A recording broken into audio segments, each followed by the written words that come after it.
Moi c'est Brian, j'ai 25 ans, et un peu comme Simon et Léo, j'ai intégré la FAMNUM au 1er novembre. Je suis un peu tombé là par hasard, parce que j'étais un peu en recherche d'une activité professionnelle en fait. Pas par hasard, mais en fait enfin moi personnellement j'ai dit par hasard, parce que en gros Corentin m'a appelé et m'a proposé un service civique, je savais même pas ce que c'était un service civique.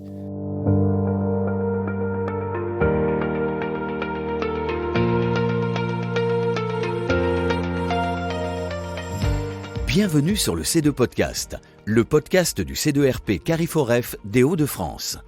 Nous vous proposons aujourd'hui une émission spéciale consacrée au plan d'investissement régional dans les compétences en Hauts-de-France, le PACTE. Nous avons le plaisir d'accueillir et de vous faire découvrir un acteur ou un porteur de projet du PACTE pour nous présenter un dispositif ou une action engagée. Avec le témoignage de notre invité, nous saurons tout quant au contexte, au choix du format, aux partenaires associés, aux ambitions, aux réussites, mais aussi aux difficultés rencontrées à cette occasion.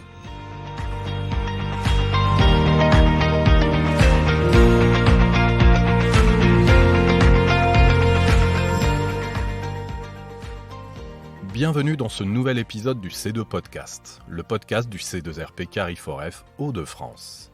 Un nouvel épisode qui nous conduit aujourd'hui à la découverte du projet FABNUM. Fab pour fabrique, NUM pour numérique. La FABNUM a pour objectif de lutter contre le décrochage scolaire en plaçant les jeunes au cœur de l'apprentissage par une mise en situation de faire, en développant chez eux un esprit de maker et de citoyen.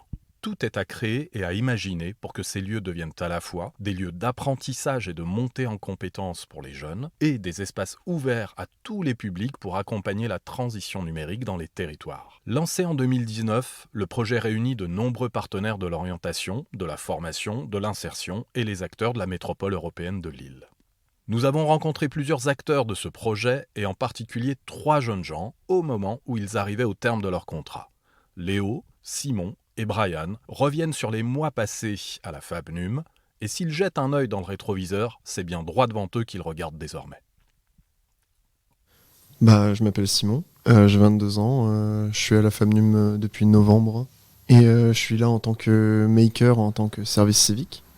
Donc j'aide les différents managers à réaliser des projets tout au long de ces 6 mois. Donc je suis rentré ici par rapport à la mission locale, donc je me suis inscrit sans trop savoir ce qui allait m'attendre au programme service civique. Et ensuite j'ai été accepté à la FABNUM parce que ça avait l'air d'être un endroit numérique assez cool.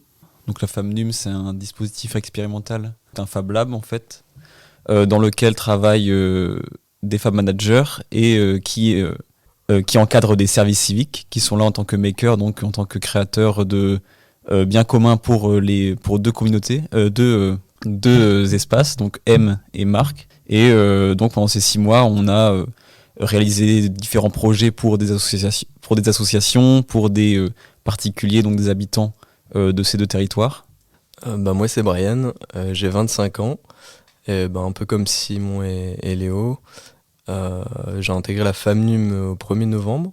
Je suis un peu tombé là par hasard, parce que j'étais un peu en recherche d'une activité professionnelle en fait, de revenir un peu... parce qu'en gros avant ça, ça faisait quelques années que je faisais rien. Je cherchais à reprendre une activité professionnelle et puis même un peu sociale, revoir des gens quoi. Et du coup j'ai intégré la FAMNUM, donc pareil via la mission locale, qui nous a proposé ce service civique là. Moi je m'y suis intéressé parce que j'aime bien tout ce qui est numérique, et dans le descriptif c'était fort numérique, ça touchait un peu au PC, un peu à suite Adobe, tout ça, et c'est pour ça que je me suis inscrit dessus et que Charlotte m'a accepté. En gros, un maker, c'est ceux qui vont s'atteler à créer tout ce qu'il y a à l'intérieur d'un projet. C'est un peu comme un employé qu'on dit de dire il faut que tu remplisses le dossier AB parce que faut le faire quoi. C'est un peu ça, sauf que là, pour le coup, on crée des vrais objets en assez peu de temps en vrai. Par exemple, on a eu un projet où on a dû faire 400 sous-verts en 2 mois, je crois. Ça a été très long et très dur, mais on y est arrivé quoi. Et en gros, le maker, c'est celui qui va faire les sous-verres, qui va mettre les paramètres dans la machine, qui va créer le design, qui va mettre les couleurs, enfin, qui va tout faire, quoi. Mais il n'y a pas qu'un maker par projet. En gros, quand un projet arrive, déjà il y a le commanditaire qui arrive et tout le monde écoute le commanditaire et prend des notes sur ce qu'il dit, rajoute des choses, lui pose des questions. Et à la fin de ça, on désigne deux responsables, j'aurais plutôt dire représentants du projet, pour en gros faire la communication entre l'équipe et le commanditaire. Enfin, c'est comme ça. Et après, on crée des équipes pour faire ce projet. Il y en a un qui va s'atteler au design, l'autre qui va s'atteler à la machine. Et voilà, c'est parti, quoi. Et oui, les projets, Simon a parlé des sous-verres. Ça, c'est le grand projet auquel tout le monde a participé, et notamment parce que c'était le premier surtout. C'était le premier projet, donc déjà, nous, quand on est arrivé, on n'avait aucune compétence en fait pour faire cette réalisation. Donc c'est pour ça que c'était compliqué. C'était que en même temps qu'on devait réaliser le projet, on devait aussi s'approprier les logiciels, s'approprier les machines, s'approprier la gestion de projet. Comment est-ce que comment est-ce qu'on on communique avec les commanditaires, comment est-ce qu'on communique entre nous même aussi, comment on essaie qui fait quoi, et histoire de pas se marcher dessus en fait. Donc ça c'est ce qui a c'est ce qui était le plus dur au début, mais c'est normal parce que c'était vraiment le tout début.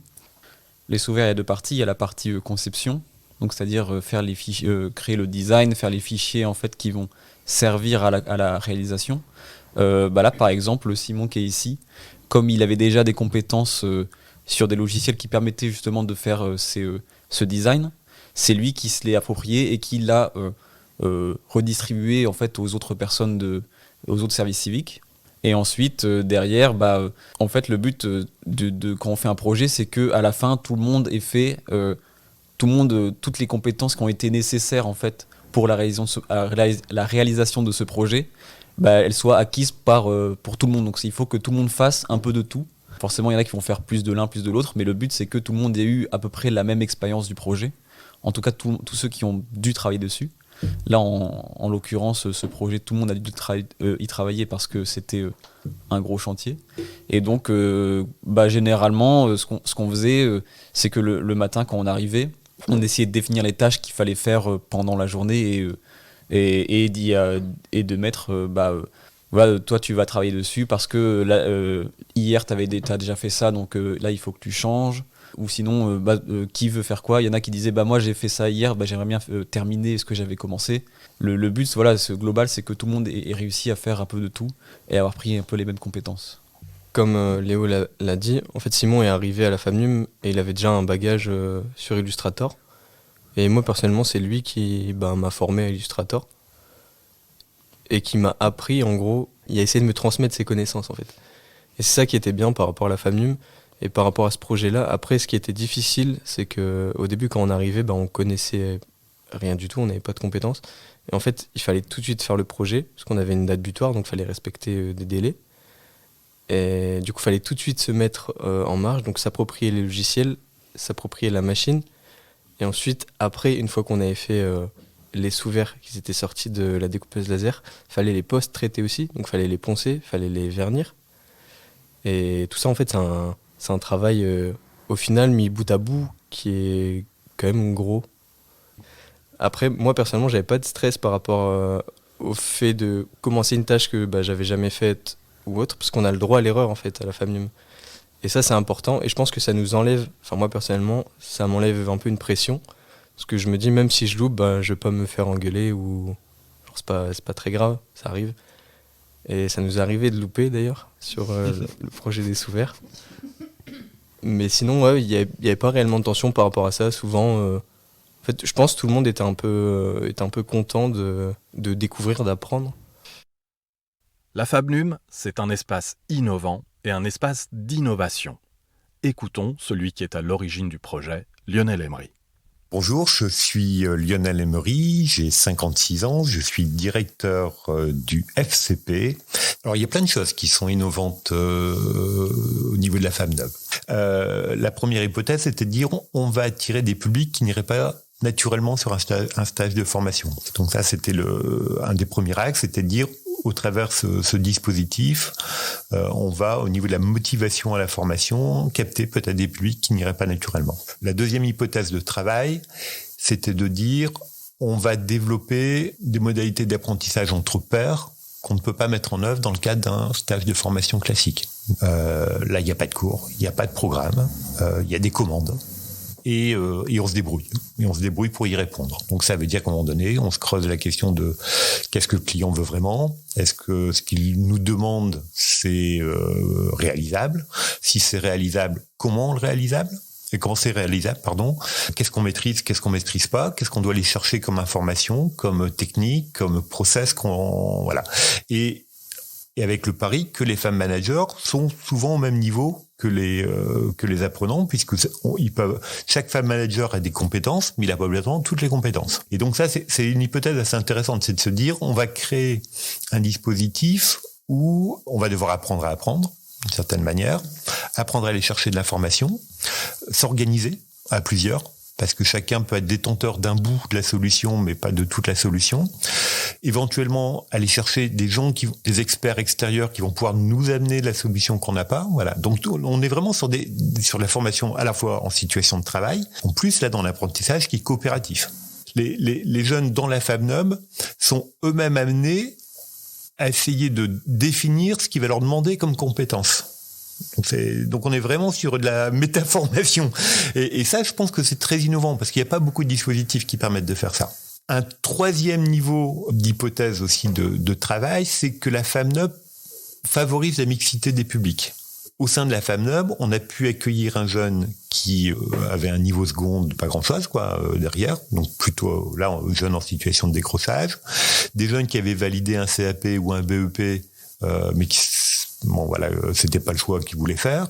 Des jeunes qui avaient démarré un cursus universitaire et là aussi se rendaient compte que c'était pas trop leur truc, ou voir des jeunes qui avaient validé un niveau Bac+2 ou Bac+3, qui étaient en mesure de travailler, avaient déjà commencé à travailler et faisaient marche en arrière en disant mais non, ça va trop vite, c'est pas ce que je suis un peu perdu, ou qui rencontraient des freins personnels qui faisaient que c'était trop compliqué pour eux et qu'il fallait se poser et refaire des choix d'orientation.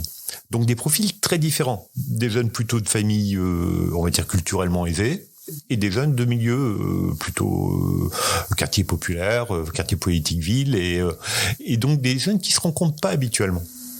Et là, on a bien vu que dans la FabNob, ces jeunes étaient capables de travailler ensemble, de se mettre d'accord, de prendre des responsabilités, et progressivement, on voit que les autres sont capables aussi d'être responsables de projet, puisque dans les modalités d'organisation qui étaient mis en œuvre qui sont mis en œuvre dans le cadre de la FabNob, chaque jeune à un moment donné est responsable d'un projet, travaillant avec un binôme qui est pas obligatoirement un binôme plus ou moins compétent que lui. Enfin voilà, c'est en fonction un peu des affinités, des projets que les binômes se créent.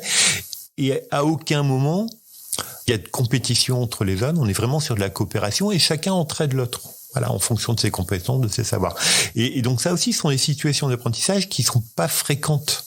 Historiquement, en France, on a toujours plutôt valorisé la compétition dans la formation. Il faut être le premier, le meilleur, on est noté, etc. La FabNob, il n'y a pas tout ça. Il y a une commande d'un client qu'on doit satisfaire. Et on est tous solidaires dans la production, la réalisation du produit qu'on doit faire. Donc c'est en cela où c'est quand même assez innovant. Et c'est assez naturellement et avec l'aide des femmes managers et de tout l'encadrement qu'on va mettre autour de ce groupe de jeunes, que vont se poser les questions de ces compétences que je développe, en quoi je peux les réinvestir, en quoi ça va aider mes choix professionnels, en quoi ça m'aide à m'orienter et aussi à m'ouvrir des pistes, parce que dans les jeunes qu'on a accueillis, ils vont découvrir des choses qu'ils ne connaissaient pas. C'est-à-dire quand ils vont visiter un studio son, quand ils vont visiter le Fresnoy, quand ils ont fait le tour des différents Fab Labs, espaces de coworking du territoire, ils découvrent des métiers, des nouveaux métiers, en plus des métiers qui sont émergents, donc ça veut dire que c'est là où il va sûrement avoir du boulot dans 1 an, 32 ans, 33 ans, et ça leur ouvre des portes. Donc c'est en cela beaucoup d'innovation. Lionel Emery, comme les 3 jeunes gens qui ont apporté leur témoignage précédemment, ont plusieurs fois évoqué un rôle d'importance, celui de Fab Manager. nous avons pu recueillir le témoignage de Florine Barbeau qui nous éclaire quant à son rôle au sein du dispositif et l'évolution de ce même rôle après 2 promotions. Alors moi c'est Florine, je suis Fab Manager, c'est-à-dire responsable d'atelier de fabrication. Ce métier consiste à former les personnes sur les machines numériques et les logiciels. Faire découvrir également tout le mouvement maker, les univers des Fab Labs, des tiers-lieux. Ça consiste aussi à la facilitation dans tout ce qui est gestion de projet, mais aussi compréhension des objectifs communs. Et également un accompagnement au quotidien dans l'atteinte des objectifs, que ce soit pro ou perso. Puis aussi et surtout de partager. Si on sait quelque chose, on le transmet et puis ça nous reviendra forcément. Et puis si on apprend quelque chose, c'est bien pour soi, mais si on le transmet pas, c'est dommage. Alors un Fab Lab, c'est avant tout un lieu dans lequel les personnes se regroupent, dans lesquels il y a donc à la fois des ressources numériques mais aussi humaines, des machines numériques du type découpeuse laser, imprimante 3D, etc. Des ordinateurs à disposition avec des logiciels pour de la conception vectorielle, de la modélisation 3D, de la mise en page, et puis avant tout des personnes. Avant, ma posture de Fab Manager, c'était très dans le lieu, la disposition des choses dans le lieu, mais là j'ai vraiment pu découvrir l'aspect social, l'entraide. Ça m'a montré une autre facette du métier que en plus j'adore. C'est vraiment le côté humain au-delà des machines. C'est vrai qu'un Fab Lab, c'est surtout numérique, c'est les logiciels, c'est être devant un ordinateur, mais être devant une personne et partager des moments, c'est tout aussi important. Donc je pense que c'est surtout l'aspect humain, social. Puis j'ai pu voir aussi l'évolution plus ou moins forte de certains des services civiques qui ont traversé la FAMNUM, mais ça me fait plaisir de voir leur évolution. Et je me dis qu'en fait un Fab Lab, c'est clairement l'endroit propice à l'évolution pour apprendre des choses, mais aussi pour apprendre qui on est. Lionel Emery a mentionné les Fab Managers, mais pas seulement. Nous avons aussi eu un bref échange avec l'inspirateur de ce projet. Emmanuel Le Tourneur a fondé la première fabrique numérique en Île-de-France, à Gonesse. Laissons-lui la parole. Mais la FAMNUM, c'est mettre en scène les jeunes à travers des activités de production et des activités de services numériques, de production de services numériques, comme des acteurs de la vie du territoire. Pour être des acteurs de la vie du territoire, il faut qu'ils proposent leurs services à d'autres acteurs du territoire. Ce qui fait que, ça a été un des sujets au départ où il a vraiment fallu que j'explique à Lionel que c'était très important, que la première personne à recruter, c'était Charlotte, c'est le chargé de développement. Il me dit, mais c'est pas la peine pour la pédagogie des jeunes, nous on a une équipe et tout, il suffit d'avoir des formateurs. Je lui dis non, le premier boulot, c'est le montage partenarial local. C'est un projet qui repose entièrement sur les écosystèmes. Parce que c'est à ces gens-là que nous allons rendre des services, et c'est en rendant des services à ces gens-là que les jeunes vont réaliser qu'ils ont des compétences, qu'ils sont capables de résoudre des problèmes, qu'ils sont capables de satisfaire des clients, entre guillemets, puisque ce sont des clients qui ne payent pas vraiment. Et c'est cette dynamique-là qui fait que la FAMNUM a un tel taux de sortie positive. Presque tout le monde réussit à la FAMNUM. C'est très rare qu'on ait de l'échec. Et ça, c'est lié en fait à cette articulation entre la formation en situation de travail et la mise en situation de réussite sociale, c'est-à-dire vraiment satisfaire un interlocuteur à travers la délivrance d'un travail qu'on a fait. Et ça, c'est un déclencheur très important dans la remobilisation rapide des jeunes. La coordinatrice dont il est question, c'est Charlotte Berthelot. Chef d'orchestre du projet, elle a élaboré et développé le projet de la FAMNUM en pilotant l'activité dans ses dimensions partenariales, sociales, pédagogiques et bien sûr financières. Je suis Charlotte Berthelot, coordinatrice, en fait, on dit, de la Fabrique du numérique, FAMNUM. Je suis arrivée au FCP quand même, parce que c'est le FCP qui a lancé cette expérimentation en novembre 2020. Et il faut savoir que y avait rien. En fait, il y avait rien nulle part. Il y avait une fiche de poste qui était très, on va dire hétéroclite, très diverse. Et moi, j'avais comme objectif d'ouvrir 2 fabriques du numérique, une côté marque et une côté M, et d'y accueillir une 12aine à 24 jeunes en service civique. Et l'idée, c'était de les former au métier du numérique et de les faire monter en compétences. Et aussi, j'avais pour mission d'embaucher des femmes managers pour qu'ils puissent être au quotidien avec ces jeunes-là. Et une des dernières missions, c'était de faire rayonner les 2 lieux sur leur territoire. Et donc, il y avait tout à construire depuis novembre 2020 jusqu'à là, actuellement, avril 2022. Et j'ai envie de dire qu'on a quand même réussi puisqu'on a accueilli 2 promos, qu'on rayonne maintenant localement au niveau des territoires et que les femmes NUM sont reconnues et que l'équipe de femmes managers que moi j'ai pu embaucher, je leur fais complètement confiance. Enfin, c'est une équipe qui se complète parce qu'ils ont des compétences techniques et humaines qui sont indispensables. Et moi, j'ai un côté où je dois faire rayonner la femme NUM, je dois faire en sorte qu'on trouve des financements extérieurs. Je suis on va dire le visage, la voix de la femme NUM, la négociatrice aussi pour faire connaître. Et puis, je suis aussi un peu la tutrice. Finalement, ça, on le dit peu, mais la tutrice de tous les jeunes qui sont passés. Donc, ça veut dire que moi, je les vois moins dans leur apprentissage. Par contre, je fais des points individuels avec chacun d'entre eux. Je me sens un peu comme pilote, en fait. Pilote dans une aventure humaine pour faire en sorte que la destination visée, moi je parle toujours de ça avec mon équipe, c'est qu'on vise une destination et la destination qu'on vise, c'est faire en sorte que la femme NUM, c'est montrer qu'on est important pour les territoires et important pour la formation des jeunes. Et donc je la rappelle souvent lors de nos petits rituels de réunion d'équipe le mardi matin. Alors les conditions de réussite, je pense que déjà il faut y croire.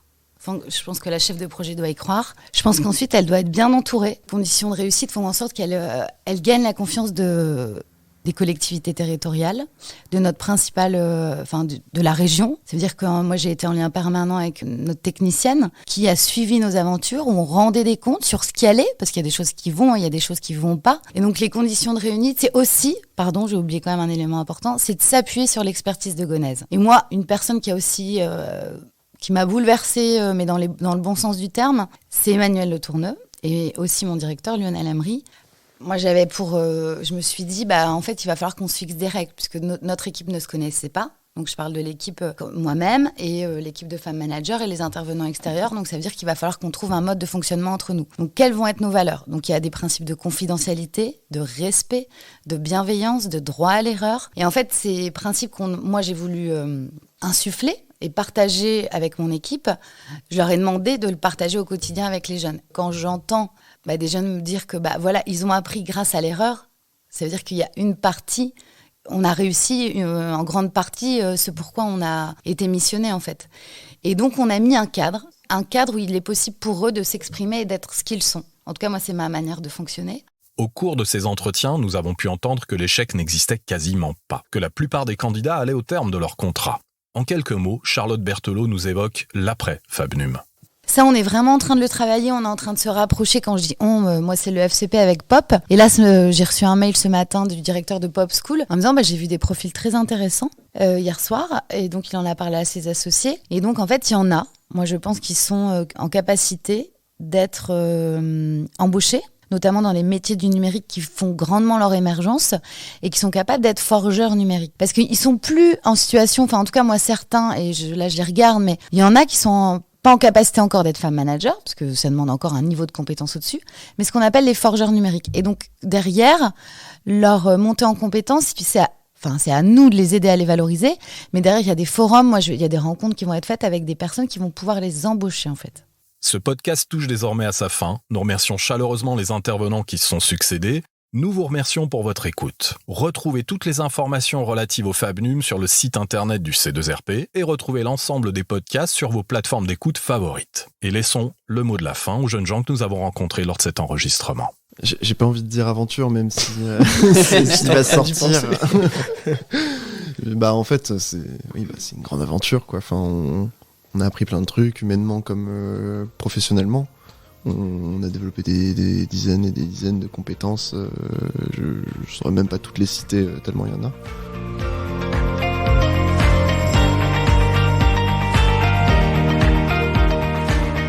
Merci de votre écoute.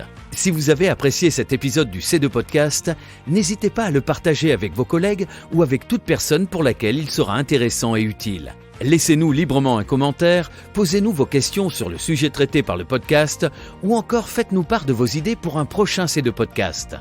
Et pour ne rien manquer de notre programmation, abonnez-vous au C2 Podcast sur vos plateformes préférées, Apple Podcast, Deezer, Spotify.